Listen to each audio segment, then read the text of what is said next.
menyebut dirinya kristolog semestinya paham bahwa para rasul, termasuk Rasul Paulus, tidak saja mewariskan iman mereka, tetapi juga mengajarkan cara bagaimana membuktikan kebenaran iman mereka itu, cara bagaimana membuktikan Yesus itu Tuhan. Jelas, logika dan akal sehat dituntut, dan kehendak bebas dihormati.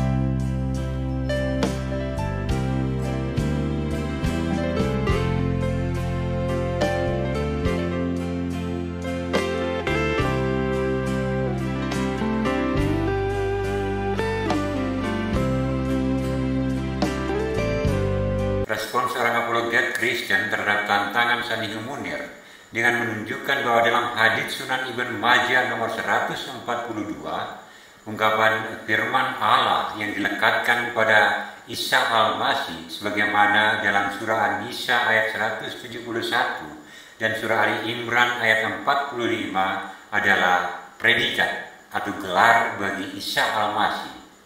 Isa Al-Masih dengan demikian bukan hasil dari kun fayakun sebagaimana penafsiran Ahmad ibn Hambal yang diyakini dan diajarkan dewasa ini.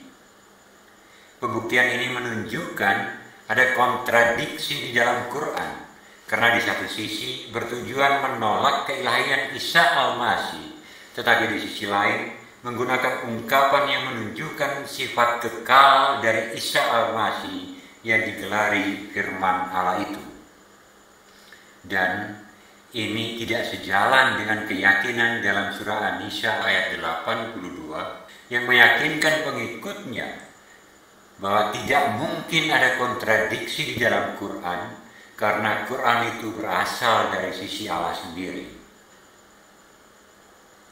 Rasa ingin tahu akan apa sebenarnya tantangan yang diajukan oleh Sanihu Munir mendorong saya untuk membuka tayangannya. Dalam tantangan itu, dengan mengutip 1-2 literatur, Sanihu Munir menegaskan bahwa otak umat Kristiani telah diracuni oleh ajaran Paulus yang menyebabkan logika dan akal sehat mereka macet dan tidak berfungsi dalam beragama. Akibatnya, umat Kristiani tidak bisa memahami sesuatu yang sebenarnya logis dan diterima oleh akal sehat, yaitu yang lapar, yang makan, yang tidur dan mati itu adalah manusia, bukan Tuhan. Menurut Sanihu Munir, umat Kristiani membaca Injil menggunakan kacamata Paulus. Dan ia juga mengutip Liam Wilson yang mengatakan penulis Injil melihat melalui kacamata Paulus. Dengan pernyataan itu, Sanihu Munir tentunya juga ingin mengatakan bahwa Allah yang menyandang predikat Maha Kuasa itu mampu menciptakan manusia, mampu membuat rohnya muncul sebagai seorang manusia sempurna di hadapan Maria. Tetapi Allah sendiri tidak mampu masuk ke dunia manusia, apalagi dalam wujud manusia yang bisa lapar, makan, tidur, bahkan turun ke dunia orang mati. Tentu bukan debat kusir yang ingin dibangun dalam tayangan ini. Dan kita akan melihat apa yang sesungguhnya diperjuangkan Sanihu Munir. Umat Kristiani sudah seharusnya tahu tentang kritik, klaim, dan ajaran Quran, terutama yang berkaitan dengan Kristianitas dan isu kemanusiaan pada umumnya. Tentu saja agar tidak terjadi salah paham. Sudah pasti dalam tayangan ini akan ditunjukkan pula bahwa untuk membuktikan bahwa Yesus itu Tuhan adalah perkara yang sangat mudah. Sesuatu yang seharusnya menjadi baku tetapi dihindari sebisa mungkin oleh komunitas keagamaan lain. Kita mulai dengan mencermati penolakan terhadap Rasul Paulus. Adalah sejarah pada abad kedua di Pella, di antara komunitas Yahudi Kristiani, Nazaret, muncul kelompok yang mengklaim diri mereka sebagai komunitas gereja Yerusalem yang asli, Ebionik. Kelompok ini menolak surat-surat apostolik Paulus. Tapi bukan itu saja. Mereka juga menolak semua Injil kecuali Injil Matius yang disebut sebagai Injil orang Ebionik atau Injil menurut umat Ibrani. Kaum Ebionik menolak keyakinan virgin birth. Mereka meyakini bahwa Yesus hanyalah anak Maria dan Yusuf. Ia lahir dari Maria, ia lapar, makan, haus, tidur, dan bahkan mati sama seperti manusia lainnya. Yesus bukan Allah, ia manusia biasa. Sebagaimana paham adopsionisme, ia diangkat menjadi anak Allah ketika pembaptisan di Sungai Yordan. Ia dipersatukan dengan Kristus sejati, dan peristiwa ini bukan peristiwa pertama Kristus hadir di dalam dunia manusia. Kelompok Ebionik menolak Rasul Paulus yang mereka anggap salah, bahkan seorang pengkhianat, karena membebaskan orang-orang Kristiani non-Yahudi dari kewajiban melaksanakan hukum Taurat secara penuh. Penolakan kaum Ebionik ini ditarik menjadi pertentangan antara gereja Yerusalem yang dibangun Petrus dan rasul-rasul lainnya dengan seorang Paulus, sekedar untuk menunjukkan dialektika dalam perkembangan gereja oleh Ferdinand Christian Bauer dan Tübingen School of Theology yang didirikannya. Penemuan Dead Sea Scroll memberikan sumbangan besar dalam memahami keyakinan teologi komunitas Yahudi sebelum runtuhnya Yerusalem. Informasi itu tentu akan mempengaruhi polemik yang sudah berlangsung turun-temurun.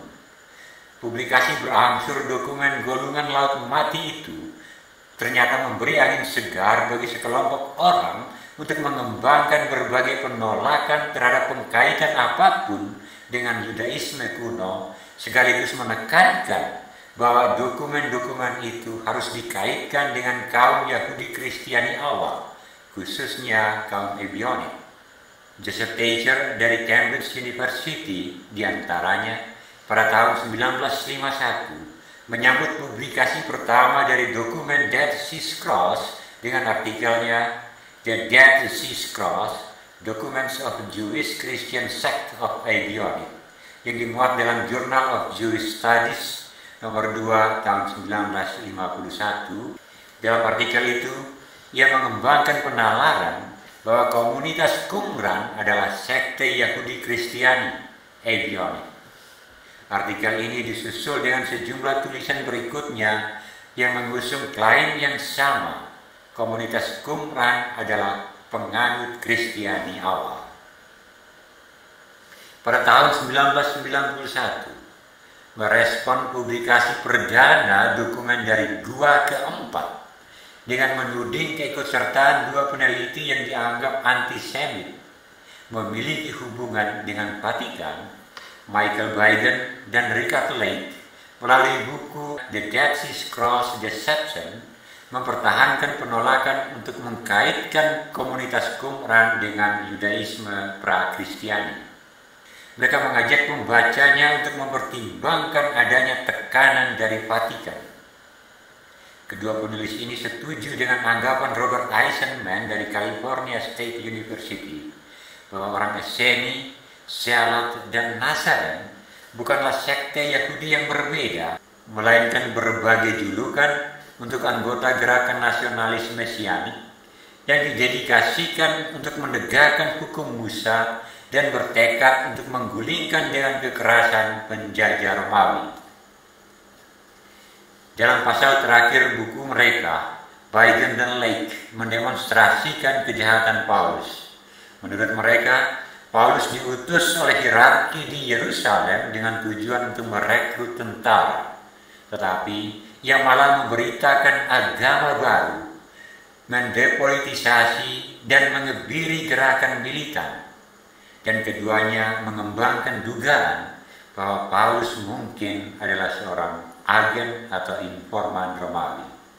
Jika bagi kaum rabbinik, paham mesianik Kristiani adalah ciptaan Paulus, bagaimana dengan Sanhedrin? Dengan mengutip A.M. Wilson, penulis Injil melihat dengan kacamata Paulus. Sanihu Munir tampaknya mengusung penolakan Ibn Hazm, tetapi dalam perspektif Bukai. Injil memang asli, tetapi isinya sudah diubah sejak ditulis. Kalau Bukai hanya menuduh Yohanes yang menulis Parakletos dan bukannya Periklitos sebagaimana diharapkan, sehingga harapan bahwa ada nubuat tentang nabi yang ummi di dalam Injil bukan cuma harapan palsu. Sanihu Munir malah menuduh semua penulis Injil.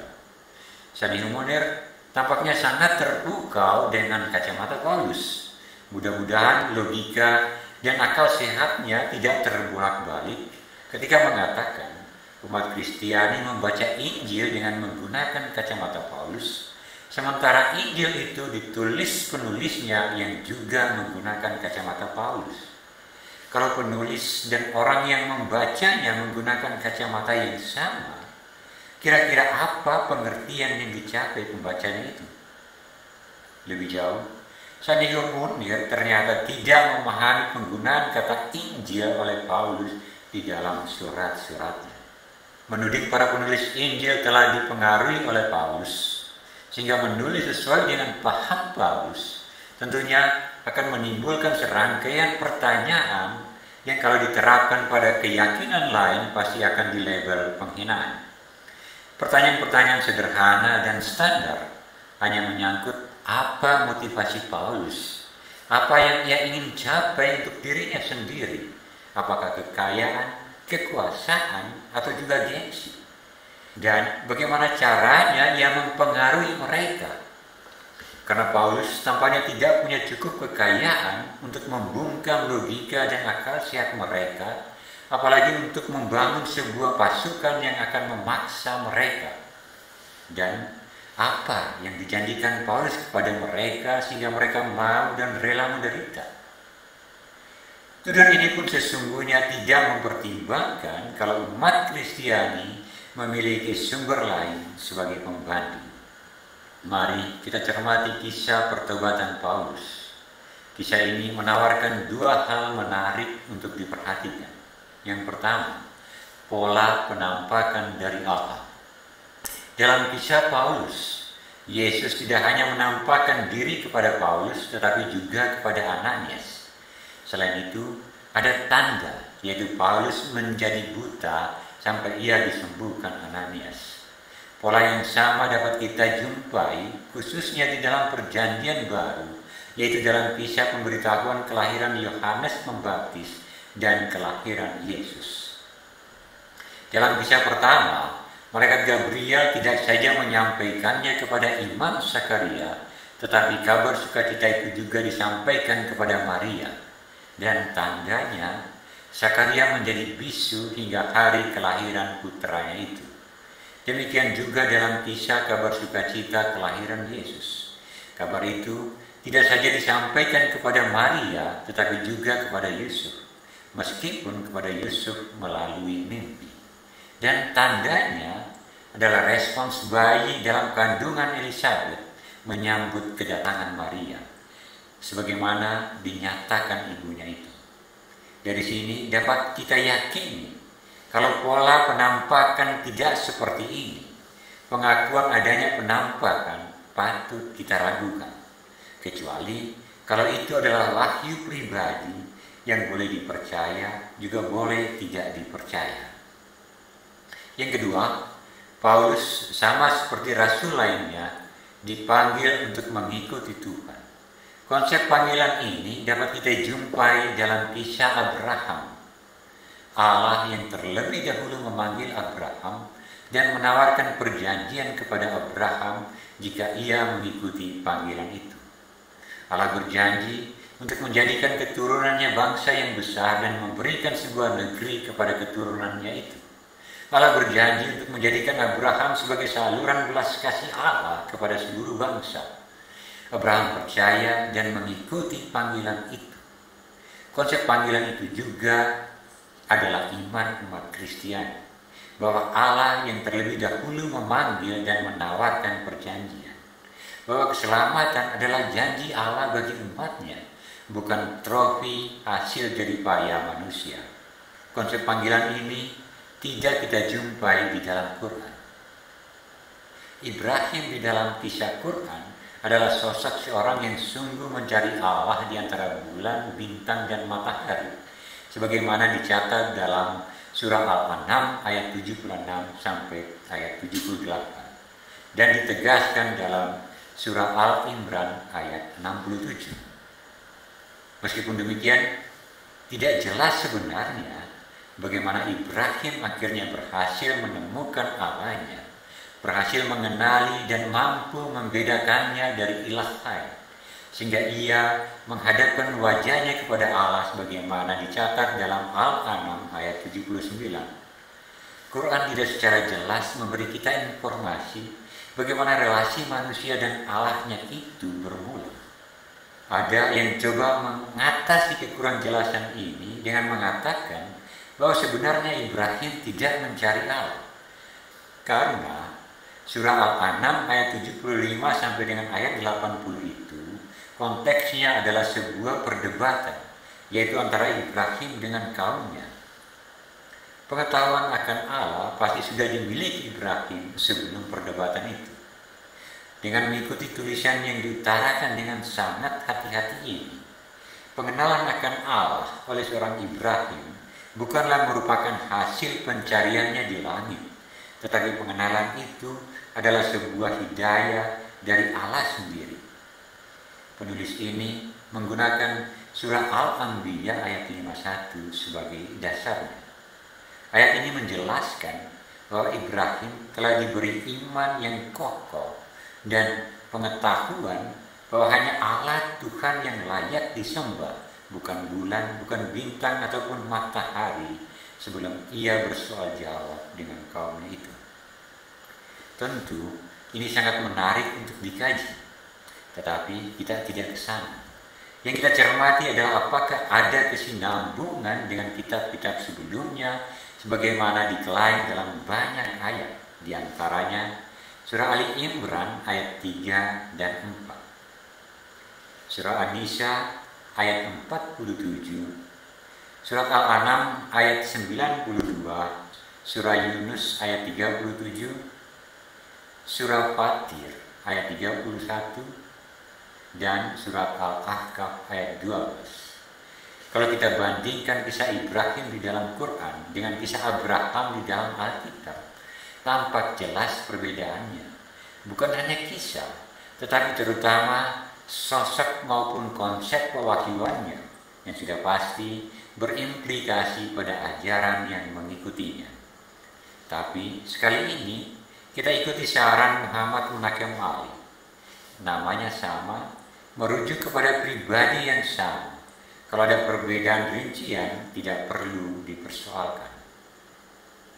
Pertanyaan kita adalah, apakah Quran mengajarkan iman Abrahamik sejak awal? Ini pertanyaan yang sangat wajar mengingat kaum Quraisy mengimani Allah yang sama dengan yang diwartakan Quran, meskipun kaum Quraisy menganut paham henotisme, bukan unitarian Qurani. Pertanyaan ini semakin menarik untuk diteliti karena dalam dua part tulisannya yang diberi judul The World and Abrahamic Religion, Development in Later Meccan Surahs, yang dimuat dalam dua edisi Journal of Quranic Studies setahun yang lalu, panelis Kolaska dari The Hebrew University of Jerusalem sampai pada kesimpulan bahwa ajaran iman Abrahamik baru muncul pada bagian akhir dari paruh kedua periode Mekah menurut kronologi Noltekas. Seharusnya studi Koloska ini menjadi tantangan menarik bagi Sanihu Munir.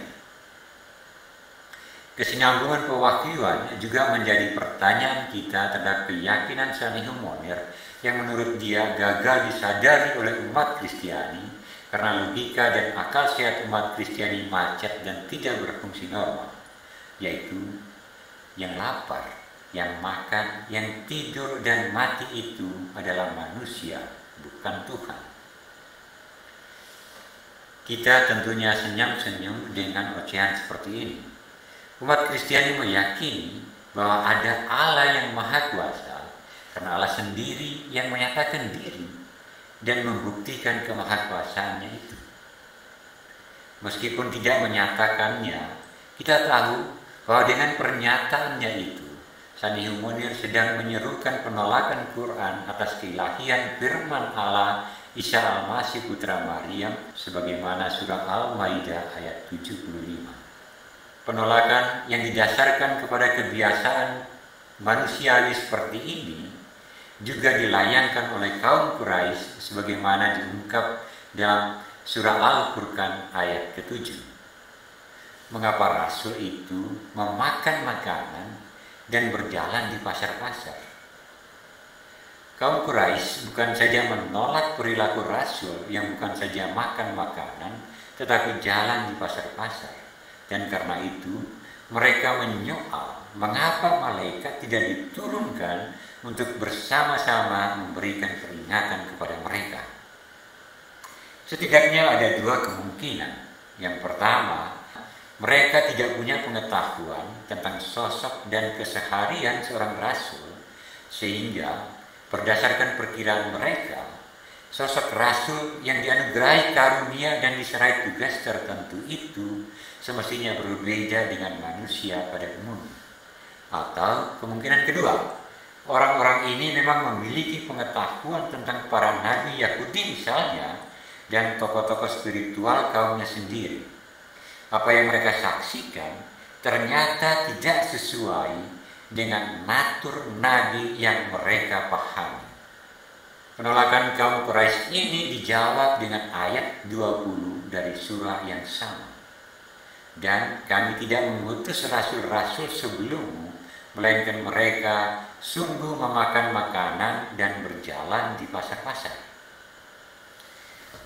Perlu diketahui, surah Al-Maidah muncul di Madinah adalah surat ke-112 menurut kronologi standar atau kronologi Mesir, atau surat yang ke-114 dalam kronologi Nolteques.